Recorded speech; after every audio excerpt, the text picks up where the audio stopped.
ഇവിടെ എന്തുവാടാ ഇവിടെ? ഞാൻ രാവിലെ കക്കൂസി ഇരുന്നപ്പോഴേ കറണ്ട് അങ്ങ് പോയി. അതിനാ തുറന്നു വെച്ചേക്കുന്നേ? ആ തുറന്നതിനകത്ത് കയറി ഇരിക്കാന്ന് വിചാരിച്ചു. വയറിന് കംപ്ലൈന്റ് വല്ലതും ഉണ്ടോ? വയറിന് കംപ്ലൈന്റ് ആയിട്ടാണ് കക്കൂസി പോയത്. അതല്ല, ഇതിന്റെ അകത്ത് വയറിന് വല്ല കംപ്ലൈന്റ് ഉണ്ടോന്ന്. അമ്മ എന്തിനാ രാവിലെ അവിടെ കിടന്ന് ബഹളം വെച്ചേ? നിന്റെ റൂമിലോട്ട് ഒരു ഓന്ത് വന്ന് കയറി. എന്റെ റൂമിലോ? എന്നിട്ട് അതങ്ങ് ഓടിപ്പോയി. എന്തായിരിക്കും ഓന്ത് എന്റെ റൂമിൽ കയറാഞ്ഞ? സാഹചര്യത്തിനൊത്തേ നിറം മാറുന്ന രണ്ടുപേരൊരു റൂമിൽ വേണ്ടാന്ന് വിചാരിച്ചു അതങ്ങ് ഓടിപ്പോയ. നിങ്ങളുടെയൊക്കെ കാര്യമാകുമ്പോ നിങ്ങക്ക് കറക്റ്റ് ആയിട്ട് അറിയാം. രാവിലെ അത് പറയാൻ വന്നതാന്ന്. നീ ഇന്നലെ ഒരു പെണ്ണ് കാണാൻ പോയില്ലയോ?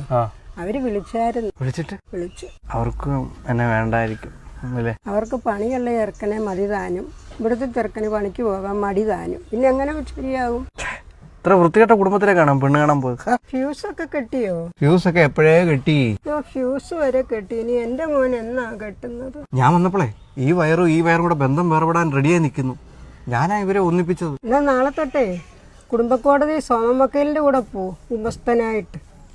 നീ വിഷമിക്കണ്ടാടാ, നിനക്ക് നല്ലൊരു പെണ്ണിനെ. അമ്മയുടെ നാവ് പൊന്നാവട്ടെ. എന്റെ നാവ് പൊന്നൊന്നും ആവണ്ട. എന്നിട്ട് വേണം എനിക്ക് മുത്തൂറ്റ് കൊണ്ട് ഇത് പണയം വെക്കാൻ. വേണ്ട, അതാകുമ്പോ നല്ല പൈസയും കിട്ടും. അമ്മയുടെ നാവിന് ഭയങ്കര നീളമില്ല. അമ്മയ്ക്ക് ഇടയായിട്ട് എന്നെ യാതൊരു വിശ്വാസവും. ഒരു മാല ബാങ്കുകാർ കൊണ്ടുപോയെന്നും വെച്ചോണ്ട് ആർക്കും അബദ്ധം പറ്റാത്ത മെസ്സിക്കും റൊണാൾഡോയ്ക്കും വരെ ചുമലക്കാർഡ് കിട്ടി. ഇത്രയും പൈസ ഉള്ള മെസ്സിക്കും റൊണാൾഡോയ്ക്കും എങ്ങനെ ചുമന്ന കാർഡ് കിട്ടി?